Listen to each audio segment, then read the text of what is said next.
Hello, viewers, friends, fans, musicians, non-musicians, whoever pops on here might enjoy the content of this video.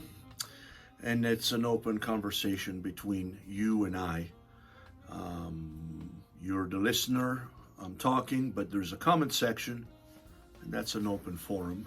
This is definitely worth continuing as far as the conversation aspect goes. I'll also do more videos and break down some of the content that I will explain you or expose in this video.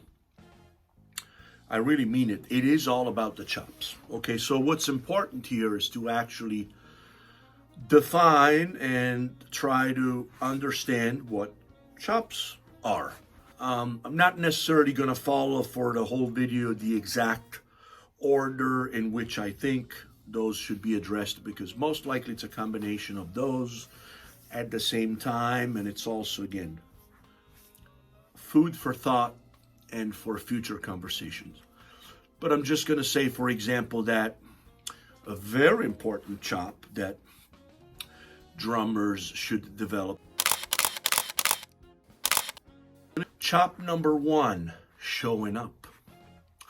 Now, you might take that for granted, and some people do, some others don't. Band leaders do take for granted, whoever hires you, that you will show up and do the job. And showing up also implies showing up prepared. And that breaks down into other categories, but we'll discuss that in future videos. But equipment, proper attire, and with a good attitude and so forth. Showing up is 80% of the success. So let's not forget that. That's really an important chop to have. Reading. Well, we all heard stories of very popular musicians that could not read music, but does that empower us to not read or not wanting to learn how to read? Most of those musicians will tell you that if they could, they would go back and learn how to read music. Some, of course, did at some point later in life. Bottom line, for some jobs, it is important to read, be able to read at a certain level, which also means the ability of writing, because if you can read, then most likely you can write your own charts, whether formally or informally, but at least you're able to function and memorize a repertoire in a timely manner and function on a bandstand or at a recording session, where the band leader can come and tell everybody, oh, this is how the ending goes for you, and then for you, I want you to play this note, that note. No, there's a chart. You want to be able to function. Some people are better. They'll sight read on the fly. Some others, if they get the music within a certain frame of time, they'll be able to pull it off. But reading, okay, so that's another chop. Let's continue down the list. Again, I'm not necessarily going into specific orders, but what about dynamic chops? Are you going to show up and be maybe a great reader, showing up on time, but everything you play is at one dynamic level, whether it's rock, funk, pop, jazz, Latin, rap, and so forth? It's not going to work. Now, one might say, well, that's called musicality. Yeah, all of these things are called musicality, all the ones that I will cover, but we're breaking it down, and then by the end, you'll probably notice which chops actually didn't make it on the list. Talk about sound. Let's talk about sound. Now, to get a good sound on the instrument, to me, that comes probably on the very top of the list, definitely before reading. If you show up, but you don't have a pleasant sound on the instrument or on your voice, chances are you're not fit for that job. You got to work on your tone, because, you might have great content, great ideas, great lyrics, or a great melody, a nice groove, fill, but if it doesn't sound good, then what's the point? you know. So you got to work on your sound. Okay, well, styles, very important. That's another thing on top of the list. How many styles do you know and you can play comfortably? And I'm not talking about knowing, how to play a main basic groove. That's a good place to start. Let's say, okay, well, we're doing a song and it's a bossa nova, and you pull off a typical good example of a bossa nova groove, but are you mature enough to play with enough variety to be able to do it at a level where it sounds like you're comfortable and it just works great for what it is? So that's not one beat, one pattern. That's having the correct fills that work with that style, being able to play it on different sound sources at different dynamic levels, really own it. So the knowledge of styles, which of course, now that makes me thinking of listening. Not only listening on the bandstand, I take that for granted, but it's a very hard, complex matter. It's something that is worth working a lifetime on it, because when we do think that we are listening, maybe we're not as hard as we should.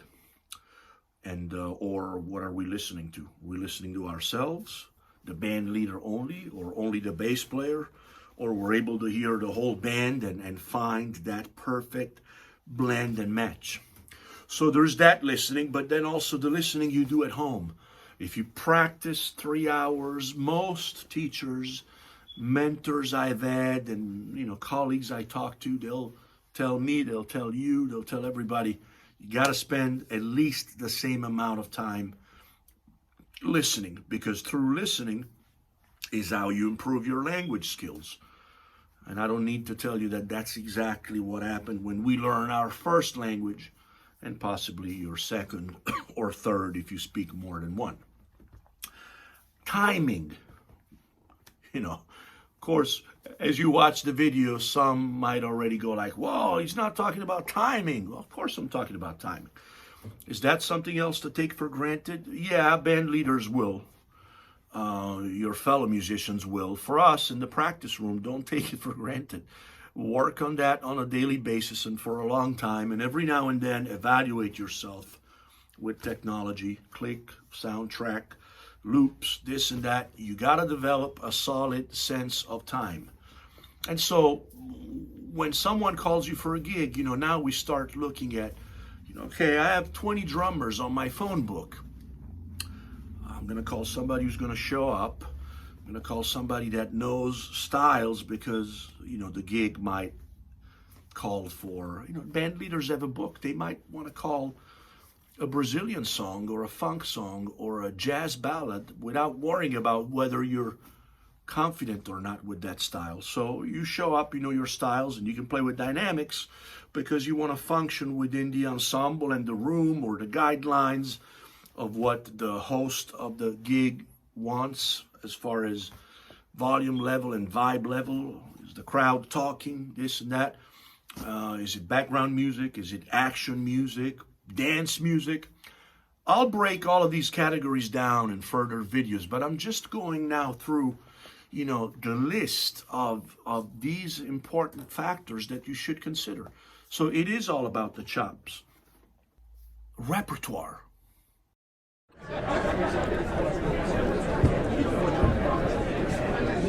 You might know beats, you might play with good dynamics, you might have a great sound on the drums, but you don't know enough songs. And now some songs, when you're experienced, you can sort of fake them. Like, okay, well, it's a funk tune and I'll play my best funk and open my ears, try to catch the figures and, memorize the form, the first pass, maybe. Believe me, I'll tell you this because I've been, a professional drummer for 30 years now, perhaps 35. But you definitely want to have as much repertoire as possible in your arsenal, in your stick bag, because there are songs that, either you know them or you don't. You don't want to fake them. If you're playing a blues in a jazz ensemble, it's a 12-bar form. And yeah, they're all 12 bars and it's pretty much the same chord progression, but the melodies are different. And if you know that particular melody versus another one, you're going to be able to function better, whether you accompany, or solo. Soloing. Well, some gigs, yes, will require a drummer to be able to play a short break, whether it's because the power goes off or because you're giving a percussion break just to create an interesting new environment in a song. People love to dance to rhythm. So can you play 4 bars while you keep time and you embellish that time feel? Can you play 8 bars? Can you solo for an entire song form and or engage with other musicians in trading 4s, trading 8s, you, the saxophone player, the piano player. So there's all sort of forms of soloing, but a musician should also be able to improvise. So let's call it improvisation. That's another important skill.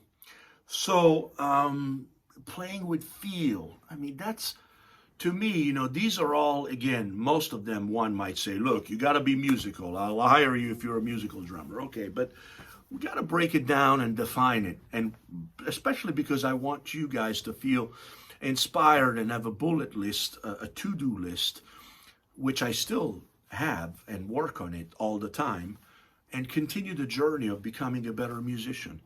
So, playing with feel. Some guys will have great timing, girls, guys, great timing, might have a good sound and know enough repertoire, but the stuff is not really going to sound that great. Believe it or not, I have been in situations where someone was chosen because of a super great feel, making the music feel really, really good, comfortable for everybody. Even not having the same level of quality or proficiency in the other chops that we discussed so far. So feel is so important that sometimes could make you bypass, and be allowed to play certain jobs or be hired for certain jobs, because you can compensate with feel some of the other qualities that you should have or are working or are in process, work in process. So as you can see, as I go down the list, showing up, listening, whether it's listening at home and learn how to be proficient and learn your repertoire, or listening on the bandstand, paying attention, close attention to everything that goes around you and how to function within a band, being mixed at the right volume and with the right vocabulary, playing the right amount of notes, the good notes in the right spots. So there's that, listening on the bandstand, listening at home. We talked about repertoire, how important is that? Being familiar with styles and therefore having a good range, a good amount of songs that are popular, a must know, or that people might call on stage in different styles. That's going to empower you and allow you to pick up the phone and say, oh, for me, yeah, I can do it. Okay. Wow. Okay. It's a Latin gig and it's a mixture of Afro-Cuban and Brazilian. Okay, I can show up. I know the styles. I know enough classics. And if you tell me, what your set list is, I have the tools in place to be able to learn, show up, play with the right sound for that style, the right dynamics, and so forth. Reading. Some gigs you just won't get the call if you're not a good reader. And I can say that you do get the calls to do certain gigs because you have built yourself a reputation of being a good enough reader. Knowing your styles will be very important, dynamics. Some people, it's not only like making the choice of saying, oh, I realize I have to play soft, let me play soft. Have you done it long enough where you can burn, you can groove, and still function within that ensemble? It could be playing high energy, funk, type songs, but all of a sudden you're doing them as a trio with acoustic bass and piano, and maybe you're playing with one brush and one stick, and you're cooking, you're boiling, but at a very soft volume, and that's important too. And then sometimes, you're playing a large arena, or you're playing a club, and you're not mic'd. The band has big amplifiers.